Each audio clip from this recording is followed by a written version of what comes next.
Thank you, everybody, for joining. If you have questions for our speaker, we ask that you leave them in the chat. And on this note, I will pass it on to Ravi Ramamurthy.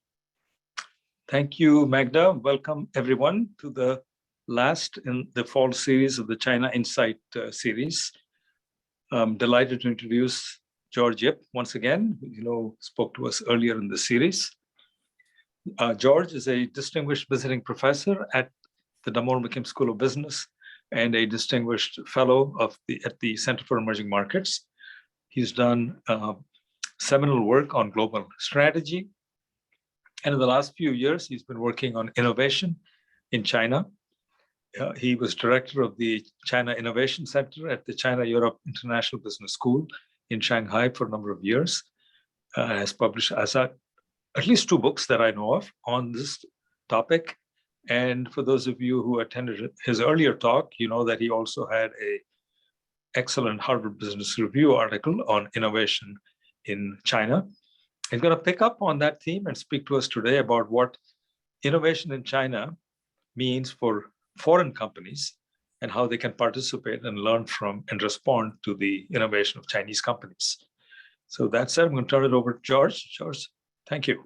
Okay, thank you very much for that introduction, Ravi, and to everyone for attending this talk. So the focus is indeed on foreign companies in China rather than on Chinese companies. Now, Ravi mentioned that I was the director of the Center on China Innovation. I just want to show you a picture of the campus. This literally is the campus, and it's an example of how modern China has become. This is an academic institution, although it is the top business school in China. And in the middle is an imitation of the pyramid of the Louvre in Paris, because it's the same architect who designed both of them. He mentioned a couple of books that I've published, one in 2016, focusing on large Chinese and multinational companies, and one in 2019, focusing on smaller Chinese companies. A recent article in MIT Sloan Management Review on China's next wave of innovation, as well as the article that Ravi referred to that came out in September in Harvard Business Review on digital retailing in China. So the agenda, I'm just going to briefly talk about the rise of innovation in China, particularly in terms of the Chinese innovation ecosystem, because that then affects what foreign companies, MNCs, multinational companies, are doing in terms of innovation.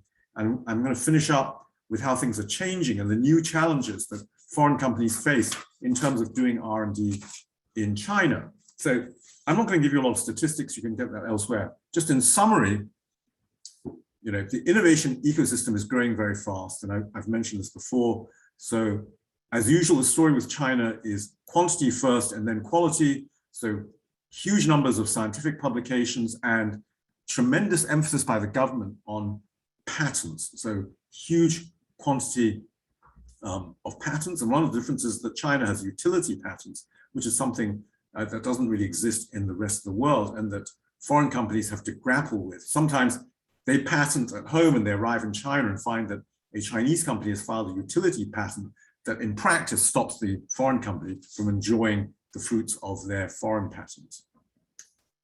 And of course, a big part of the story is that China is very good at acquiring technology from other countries.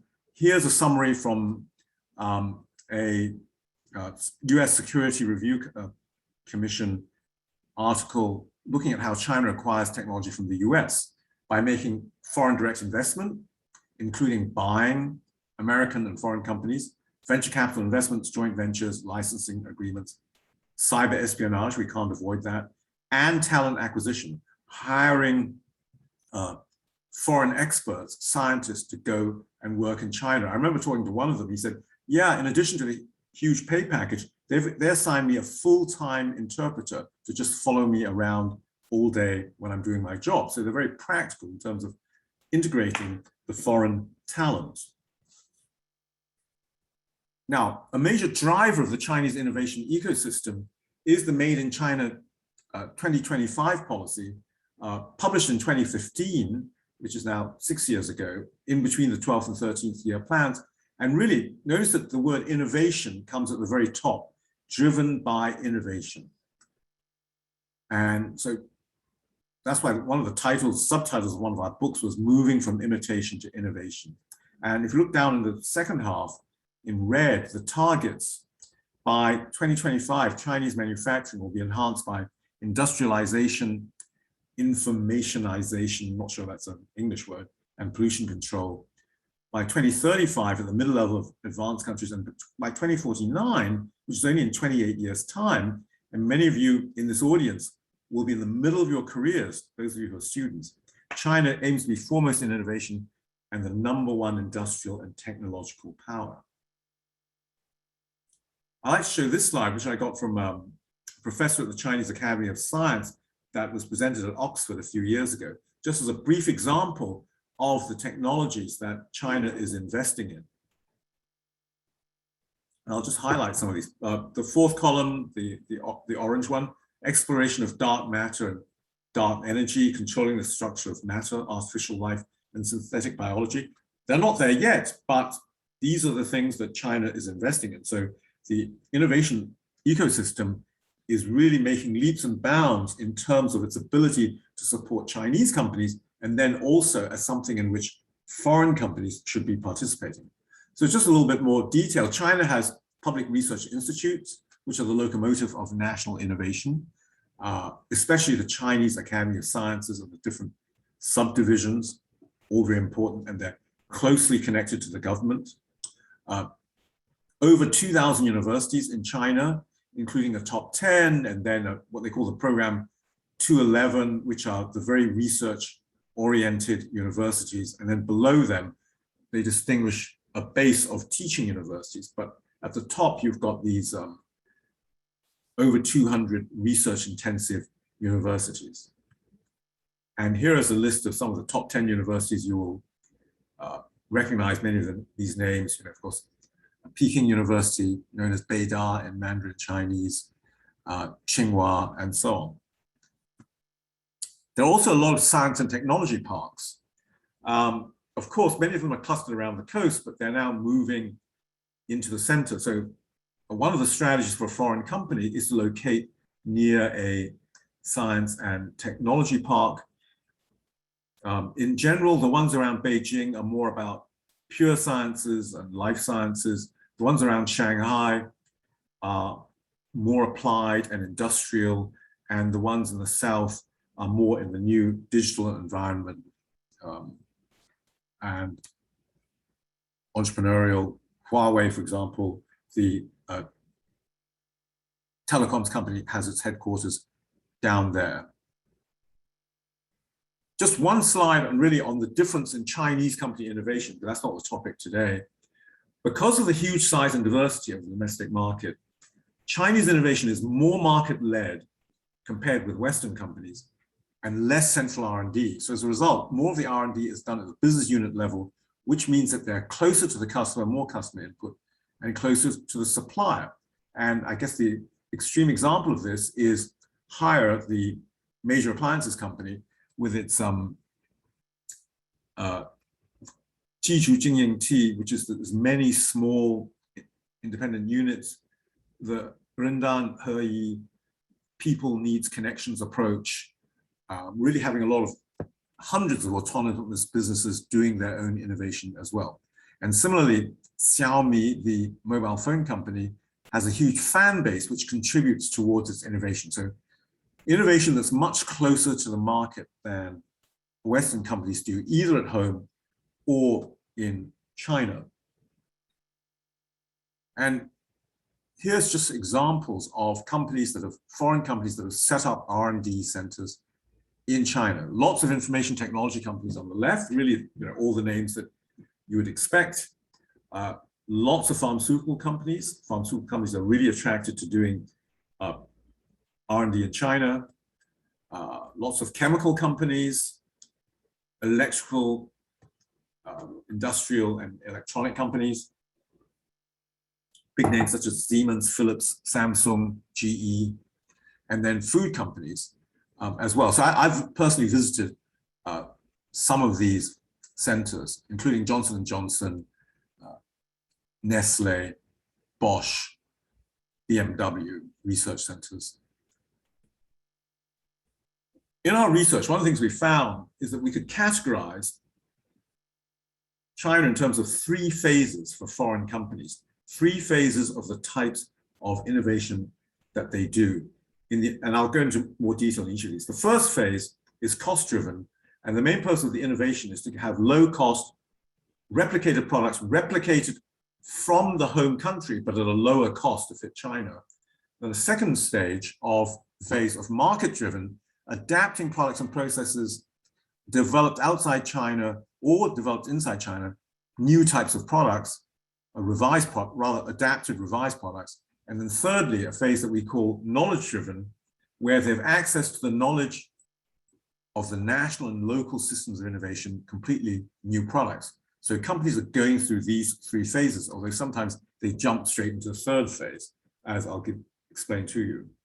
Now, to understand this, we can look at what we mean by R&D. If we break this up, on the left, outside the company, are universities and public research institutes that do fundamental research. Then the companies themselves within the R&D department, this first inner box, fundamental research on the left that produces papers and patents, applied research that produces patents and prototypes, and then development, primary development and end of development that produces patents as well as products and processes. And this, of course, is separate from the factory. So this, just set this up conceptually. Now we'll look at what is done in China. So when we looked at this, we found that the older the R&D unit, the larger the scope of activity. So the older units started being cost-driven and being embedded in the factory here on the right, focusing on end of development. Then after some years, the local R&D unit, such as that of Philips or of GE, really has a life of its own and becomes market-driven and develops products, primary development for the Chinese market. And then eventually it starts creating its own knowledge, applied research, fundamental research, some of which might then go back to the home countries. So let's go back to the first phase, cost-driven, focusing on the end of the product development phase, few or no changes to the product or the process. So if you look at the red parts, close interaction with the Chinese factory, focusing on end of development, and any knowledge that's developed would go to other Asian countries rather than back to the West. Examples, contribution to, if you look at the bottom, and then the other activities, the more fundamental activities would be carried out in Europe, the USA, Japan, South Korea, and so on. They might contribute to a global project, such as by doing the outsourcing toward China of testing. So it's cheap to do testing in China, and they might match it with manufacturing, such as in small domestic products. Some of the key success factors for doing this kind of cost-driven innovation is you need a high degree of connection between R&D and production. Should be located close to the Chinese factories to provide technical assistance, or in a science and technology park to offer cost advantages for space or tax abatements. And the people they hire tend to be locals with bachelor's or master's degrees rather than PhDs. And most of the knowledge comes from headquarters in developed countries, and not much knowledge is developed in China, although they do produce a few patents and processes. Now let's look at the second phase of market-driven, focusing on development. Here, focusing on the drivers of local demand and regulations, development, and the applied research on the left is still being done in the home countries, USA, Europe, Japan, South Korea. And there may occasionally now be some reverse innovation where a product developed in China goes back to the home country. And a few slides on, I've got an example of that. And this tends to happen for products which need local adaptation, such as cosmetics, automobiles, electrical engineering, mechanical engineering, localized electronic products, and agribusiness food.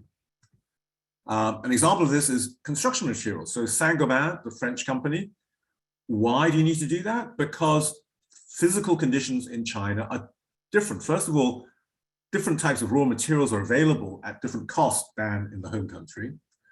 Temperature differences, moisture differences, and of course, China is such a large country, huge climatic and soil and other physical differences between the north and the south, the north is cold, and the south is semi-tropical, very much like the same size of the USA, with the same kind of diversity of climate, perhaps even more so. And so some of the key success factors for this market-driven R&D, what we call China for China, what many people call China for China, it can't be done remotely. You need to match with the local demand to analyze consumer insights, consumer taste. I enjoyed going to the Nestle testing center. You see banks of Chinese homemakers sitting there tasting Nestle products. You have to get the local people. Co-create with the customers, make the market recognize the offer.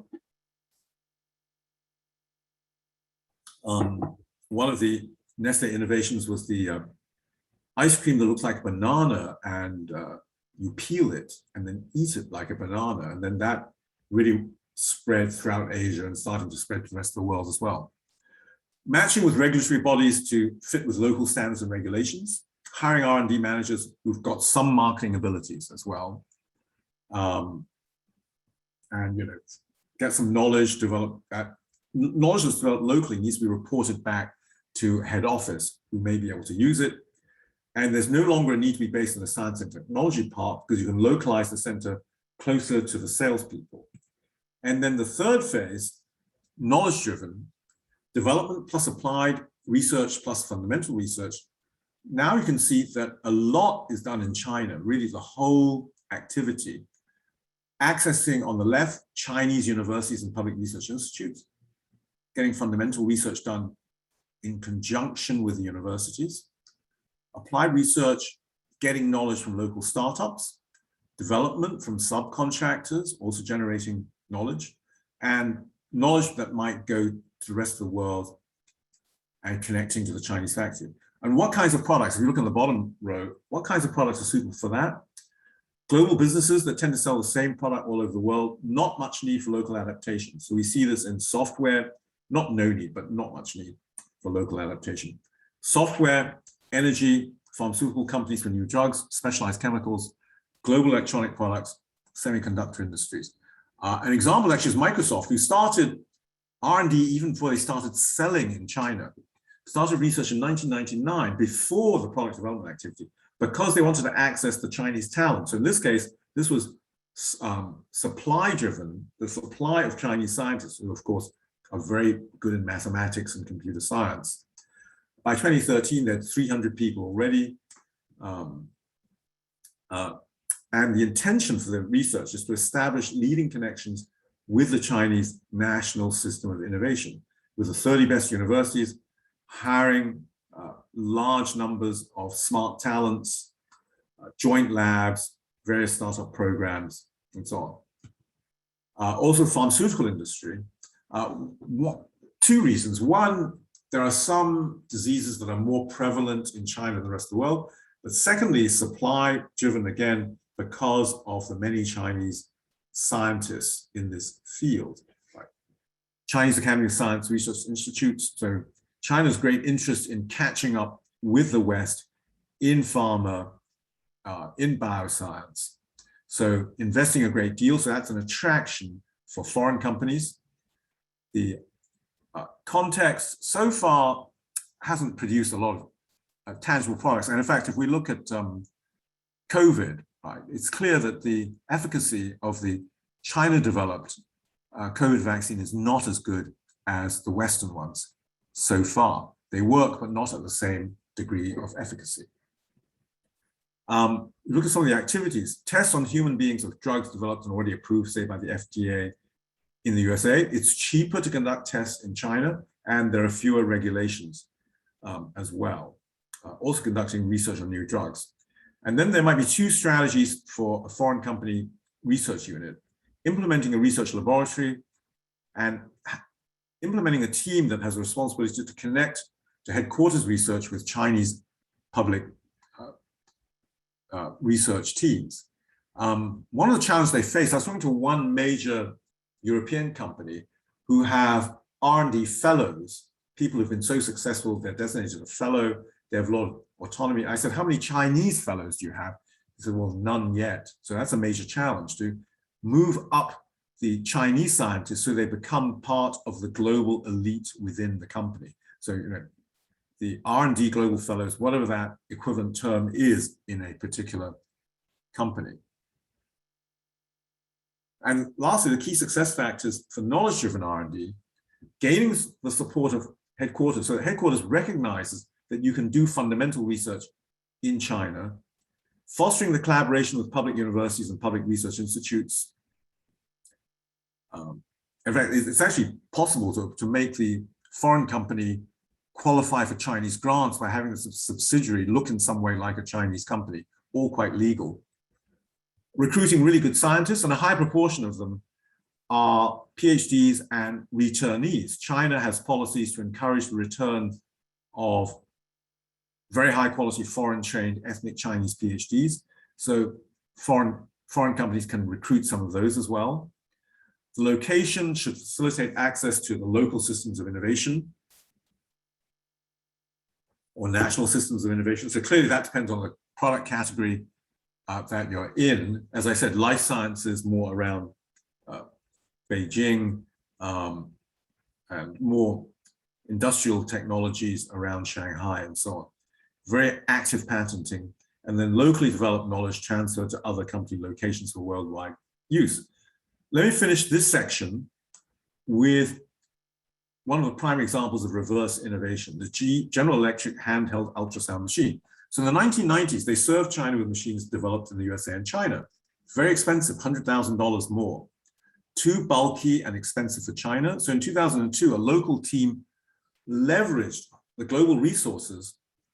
You know, so it was a combination of the China team and global resources to develop a local machine, $30,000 to $40,000. And by 2008, they got the price down to $15,000. And the great thing was that not only was it used in China, but it was reverse innovated back to the rest of the world, not to displace the $100,000 machines, but for additional uses, such as in doctors' offices, in emergency vehicles, right? So although this might be used in hospitals in China, reverse back to richer countries for additional applications.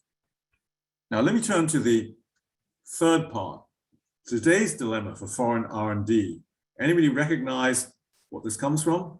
Should I stay or should I go now? If I go, there will be trouble. And if I stay, it will be double. I'm referring to whether foreign companies should continue to do R&D in China.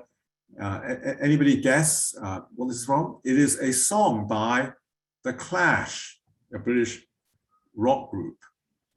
And a little bit of light relief, but it's a very serious dilemma that foreign companies face. They face technology transfer. I'm referring to an article by Dan Prudhomme and Max von Zedwitz and a couple of others. Forced technology transfer policies, you know, working in China and so on, and the difficulties of it. And they talk about three challenges that foreign companies face. Lose the market policies. The foreign firms should transfer technology in line with the policy or lose market access. That's one of the policies they might face. The no choice policies. Foreign firms do not have a reasonable choice about whether or not to transfer technology, partly because of unfair court rulings in intellectual property civil litigation. And violate the law policies, foreign firms should choose to transfer technology in line with written policy or law, which itself may be ambiguous or burdensome, but nonetheless can at least generally be planned around. And you know, some prime examples, like for Airbus and Boeing to be able to sell in China, they have to continually transfer technology to China. Perhaps the most extreme example is what happened in high-speed trains. So China forced the transfer of technology by Siemens and Hitachi, with the result that the Chinese companies now are rapidly becoming world leaders in making high-speed trains. And of course, China has more high-speed track than any other countries in the world. So as a result of that, that's also given the market advantage to these companies. So these are the challenges that foreign companies are facing today in terms of forced technology transfer. And in their article, they also talk about some of the conditions that might make forced technology transfer worse. So if you're a company listening to this talk, think about whether these policies, whether these conditions apply to your company, to your sector, which might make your road more winding or might protect it instead. Is there strong state support for industrial growth in this sector, in which case it's a strategic sector? If you're Coca-Cola, you're not in a strategic sector. If you're in automobiles, if you're in aerospace, you're in a strategic sector. Oligopolistic competition. So there's large Chinese companies that the Chinese government wants to support. There may be other policies that complement the forced technology transfer. There's technological uncertainty, and China will want to learn more about these technologies. There's a policy mode of operation that makes it easier to appropriate, to take the intellectual capital. And another situation where the state is avoiding reform in that category. And lastly, where there's very stringent policy compliance mechanisms, making the foreign companies really comply with the technology transfer policies. So there are some new challenges for managing R&D in China. In recruiting now, foreignness is becoming a liability. Before, people really wanted to work for a foreign company. They work for a few years, sort of get their ticket or CV punch, and then transfer elsewhere. But more and more now, they're happy to work for Chinese companies. Good news is that the intellectual property regime has been greatly strengthened. China's really invested in that. And today, more Chinese companies sue other Chinese companies for intellectual property infringements than foreign companies suing Chinese companies. At the same time, it means that Chinese companies know better how to protect their intellectual property. Thirdly, keeping advanced technology away from China comes with greater risks. You're going to lose access to the market if you don't bring the advanced technology. But on the other hand, sharing it also has risks. I came across a very interesting example of a Japanese company that had some very advanced technology. The way they protected it, it was related to a factory production process. And the most advanced technology was kept within a glass-walled room in the middle of the factory, and only Japanese staff were allowed inside that glass-walled room, a rather extreme case of that. Innovation transaction costs can also jeopardize the lead, that more and more it can be very expensive and risky to transfer the technology, especially in terms of disclosure requirements. The Chinese government will require the foreign company to disclose a lot of their special knowledge. And lastly, time to market is becoming more and more important. So one of the ways that foreign companies deal with this is that they just keep innovating and keep developing the product to keep ahead of the forced technology transfer and the innovation.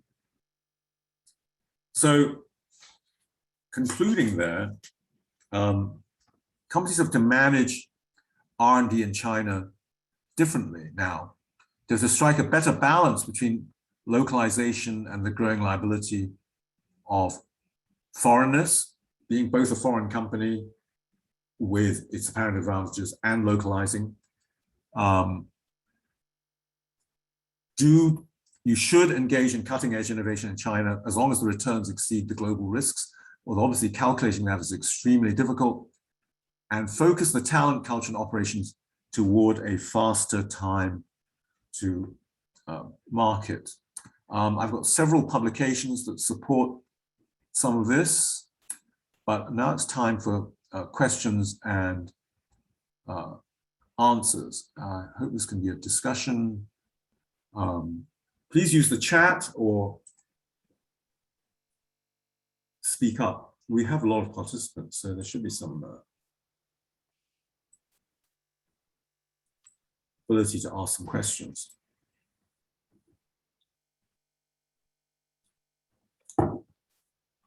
George, I'm looking at my phone. I'm not able to see the chat. So sorry, you may have to. Yeah, I'll monitor the chat. There aren't any questions on there yet.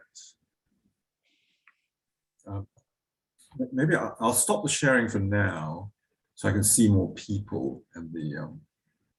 Maybe some of you from companies. Oh, actually, we've got several questions. How can the CEO best support innovation? The questions are: how can the CEO best support innovation in the evolution of company culture? Why is culture change so often an afterthought? How can leaders avoid culture clash between the new and the legacy organization? So these are more generic questions, not necessarily about China, but I'm happy to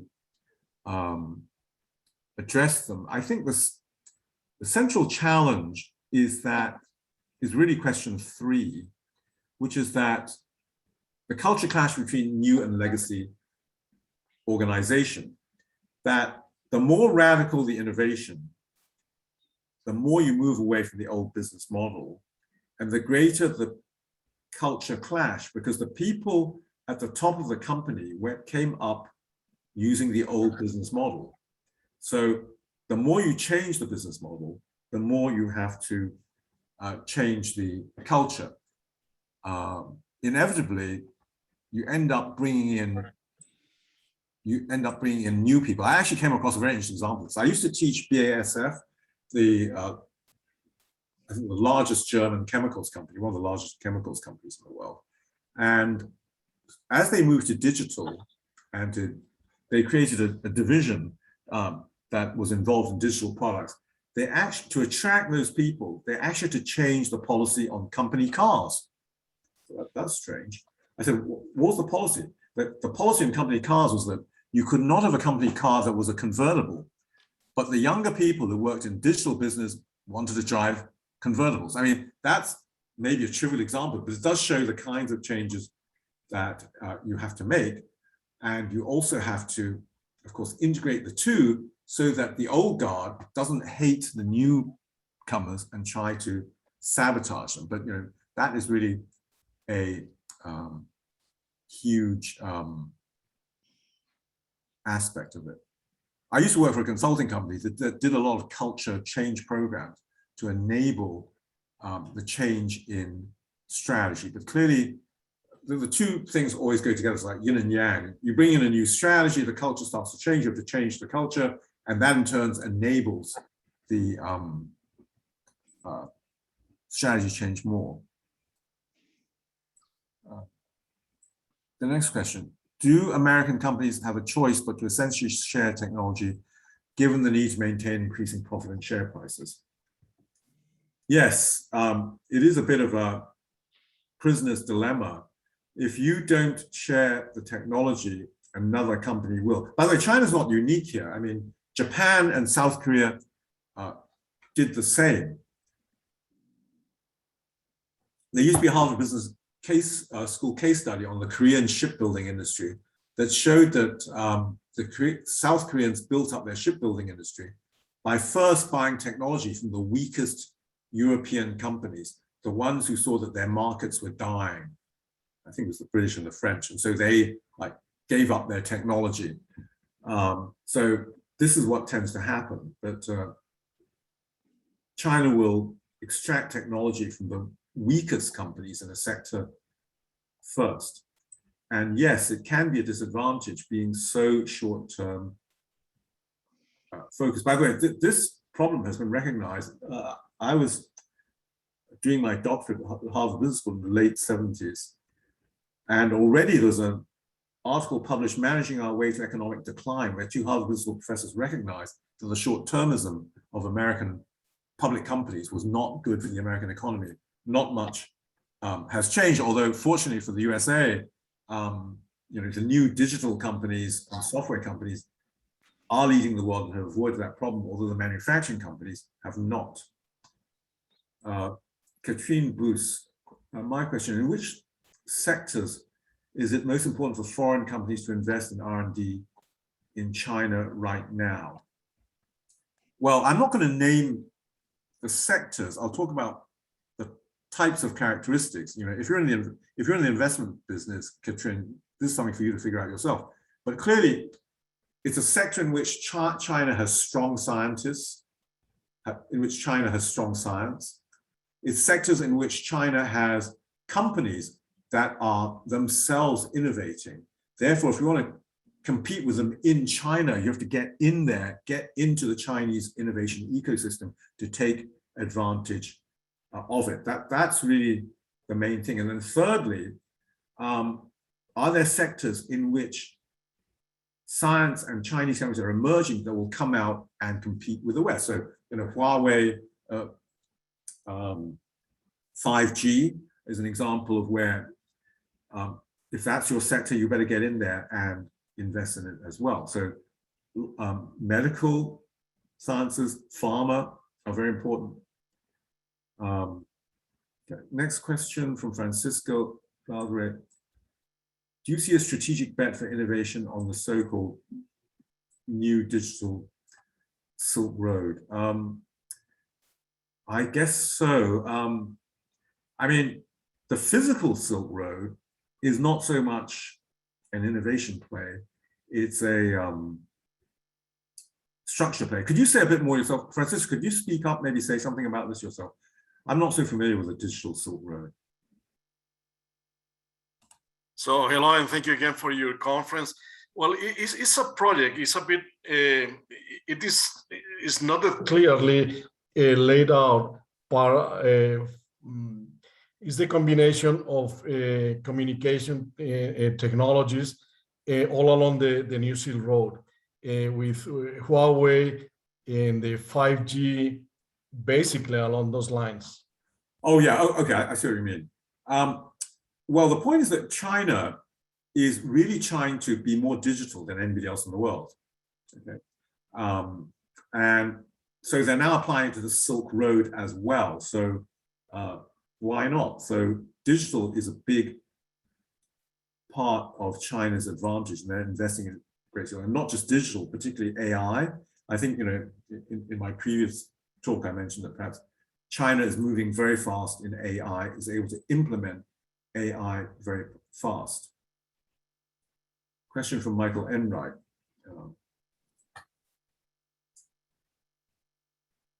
George, before you get to that, just to follow up on the previous question, in the early days of digital Silk Road, there were foreign companies that were able to sort of get involved because they could provide something that the Chinese companies couldn't. And the digital Silk Road was an important initiative and goal. But increasingly, China is being exclusionary and is using the digital Silk Road and the Chinese investments in improving communication infrastructure that are involved there as a mechanism to promote the exports of Chinese technology and the exports of Chinese standards. So the scope for foreign firms to operate in digital Silk Road is gradually narrowing. Yeah, and that really ties into your question. Does China restrict foreign investment in R&D? I don't know the details of that, but put it this way, if it's in the interest of China, it will do that. It's a key thing to understand China. I mean, all countries have policies that favor their self-interest. It's just that China is more efficient at this than any other country in the world. So they do it systematically. They figure out what are the policies that will help us the most. So if restrictions will help the Chinese economy, they will be there. And as a foreign company, the way to understand your role in China is that so long as you're contributing to China, you will be welcome. As soon as your contributions become net negative, they will, you will be edged out, and they will take over your knowledge and your markets. Again, all countries do this, but China just does it more systematically. Yeah, Joe Caru's question, are there certain areas of R&D where China will have a competitive advantage over Western nations due to differing ethical standards? Well, clearly it's to do with testing, things like, some of the research that's not allowed in the West, such as on embryo research, that's an example. I mean, there aren't that many. I think that in pharma, They may allow riskier trials than perhaps in the West. But you know, the same is probably true in India and other poorer countries as well. But I don't see that as being a huge aspect. Daniel Herman, becoming a dominant player both in R&D in general. As students entering our careers, do you think we should consider this global shift in our personal decisions? How do you advise us to consider in our career choice? You know, 20 years ago, foreign students were kind of advised, you know, go and study in China for a bit, pick up some Chinese, and then because you've got these other advantages of being a foreigner and your superior education, you can have a career in China. Today, unless you're fluent in Chinese, you know, if you're a business student, unless you're fluent in Chinese, you're not going to have much of a career. So in terms of career advice, if you want to deal with China, I do advise that you get knowledge of China, get experience of China, but do it by being sent there by a multinational company. So I just gave a talk 3 weeks ago in Copenhagen in front of a live audience of 3,000. Actually, that was fantastic. My first live talk in 2 years. And in the front row, a woman came up to me afterwards and said, I'm being sent over by my Danish company. I won't name the company, but you know, a very major Danish company, to go and head up their factory. Now, this woman doesn't speak Chinese. She's probably in her early 40s or something like that, but she spent 15, 20 years in this company developing company-specific expertise, and now she's being sent over to manage an operation in China. And then when she comes back, this will really accelerate her career because most of this company's products are manufactured in China. So now she'll come back with knowledge of a key source of their competitive advantage, and they have their own factories there. So now there are great opportunities for ethnic Chinese who are studying at Northeastern and other Western institutions, but for somebody like yourself, Daniel Herman, you don't have a Chinese name, so perhaps you speak fluent Chinese, but if you don't, I would join a multinational company. Of course, the second route is to join the foreign subsidiary of a Chinese company, because Chinese companies now have a lot of overseas subsidiaries and they are hiring a lot of Westerners. You may find some integration problems. It's less of a challenge for you. Yeah, at the entry stage, I wouldn't worry about it. As you get more senior, as with any other nationality of company, I used to work for a French company. If you're not French, you're not going to get to the top so easily. If you're not Japanese, you won't get to the top so easily. For those of you who are entry level, if you can get a job in the US with a Chinese company, that would be a fantastic experience. So I guess that would be my #1 recommendation, actually. And then secondly, join a Western company with significant Chinese operations and hope to get involved with that sometime.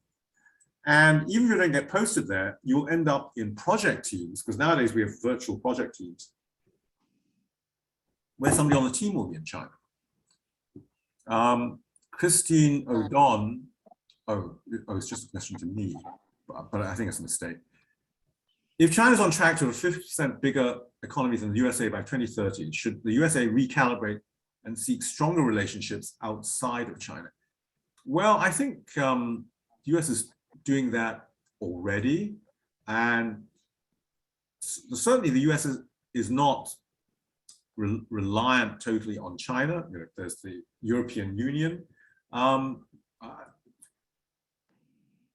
think the issue is the difference between the US government and companies. And for those of us who teach international business, we teach the point that the interests of governments and multinational companies do not align. Governments are only interested in the interests of one country. Multinational companies maximize profits on a global basis. All right, so multinational companies don't particularly care about the fact that China is going to overtake the US. They'll do what's best for them. And US companies, the US government has to try to influence American companies to perhaps move some of their operations out of China. Now, this is the topic of decoupling, which is perhaps a topic for a different talk. So both China and the USA are talking about decoupling. Should Western companies decouple? That's very hard. I might come back to that. Mubarak is well, this is a very broad question. What does the Belt and Road Initiative mean for China and the world? I can't really answer that quickly, but China's decided to put in a lot of investment. And for me, Belt and Road is actually a marketing phrase. It's a marketing phrase to describe investments China's doing anyway. It's just a way of China having more outreach, being able to reach the world, invest in the rest of the world. Is forced technology transfer acceptable under WTO rules? It's a gray area, Anik, as usual. And Korea and Japan haven't stopped either. When is China likely to stop? It goes back to what I said. China's not going to stop so long as they can get the technology, so long as companies are willing to accept that, and fighting it under WTO rules is very hard. Certainly China's not going to stop. Hasmukh, in which way are the Y and Z generations different from the Western world? Would it have any impact? Well, the younger generations don't want to work as hard. They don't want to shirku, which is to eat suffering. The previous generation were happy to eat suffering. So this may have an effect. And they're starting to complain about the 996 environment, working from 9 a.m. to 9 p.m. 6 days a week. So they are pushing back on that.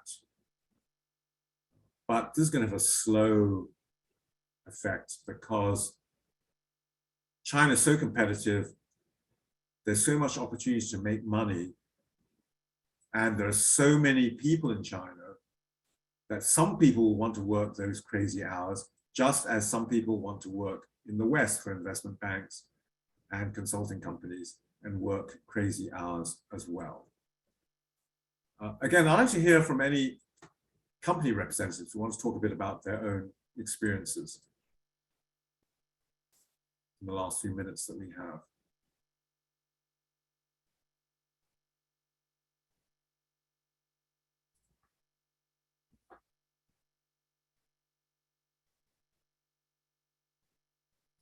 Any other questions? George? Yep. Let me ask you a speculative question. This is not requiring one to really look into the future. If China goes down this path and catches up on technology, and right now it's maybe free riding to some extent, but there comes a point when it will be producing a lot of its own technology, as you suggested. How easy or difficult will it be for the rest of the world to free ride on Chinese technology? Yes, interesting question. I mean, there's always technology transfer and technology leakage. All right. So yes, the rest of the world will start to free ride on Chinese technology as well. It will be a new experience and quite interesting as well. But that will definitely happen. I'm thinking back something Michael said on one of his earlier presentations, which was when he looked at the research on the effect of foreign companies on Chinese economy, the Chinese language literature said focused on something very different from the English language literature. And for those of us who only read the English literature, we miss out in a big chunk of research. How much of Chinese research is in Chinese? Quite a lot of it. I mean, an important part of it is in Chinese. So, Anik has a question. Given all the regulatory changes, what are some of the attractive industries? Attractive industries are the ones where, as I said, are not so strategic. for China. Actually, a lot of consumer products are still attractive, and where there's a strong foreign brand name, right? So companies like BMW continue to make a lot of money because they're both superior technology. China still can't make really good cars, although of course I'm very worried. I mean, I'm worried for Western automobile companies of the effect of electric vehicles, because electric vehicles will eliminate the 100-year advantage of Western and Japanese automobile companies, the special knowledge they've developed for, combustion engine cars. So non-strategic industries where brands are still very important, those are still attractive for multinational companies. They're not all JVs. I mean, there are plenty of JVs, but there are also companies that, like BMW and Mercedes, are doing it on their own there. They're not in JVs. There are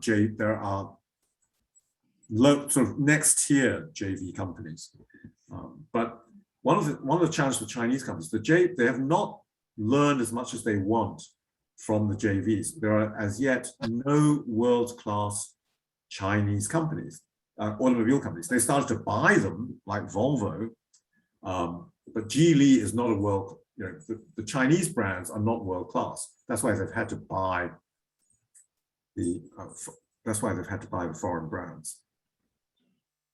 But it's really one of the last frontiers. Automobiles is the last frontiers. And as I said, electric vehicles will eliminate this competitive advantage. Joku, are you aware of any major financial innovations? Well, financial innovations occurring in China will be primarily in digital finance, right? But we're starting to develop, like ants. So, but to some extent, we may be developing two walled gardens that are somewhat separate. Interestingly, Japan, despite its manufacturing successes, never succeeded in financial services in penetrating the West. So it'd be interesting to see whether China can do this as well. So watch ants, but that's really the one sector. And I wouldn't be surprised if the West in turn regulated against ant and other Chinese innovations in financial services. AI, of course, is a big sector. Going back to what sectors should Western companies invest in terms of R&D. Clearly, AI is something, and particularly AI applications is something that should be done in China. Another sector actually is anti-pollution. So because China has so much pollution, it is really being innovative in terms. I think it was in China they've developed the idea of an anti-pollution tower that sucks in air and cleans it up. A tower that's 100 feet tall, something like that.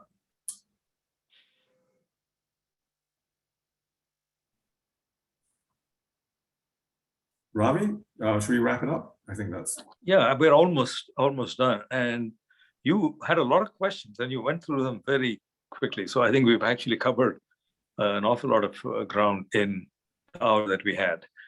Thank you, George, again, for a very insightful talk with lots of ideas. And to all our members in the audience, this is the last in our series for now in the fall, in the China Insight series. But I think we'll be back with more in the spring. So please stay tuned. And until then, enjoy the holidays. Thank you, George, again. Thank you, everyone. Thank you very much, everyone. Good night. Goodbye.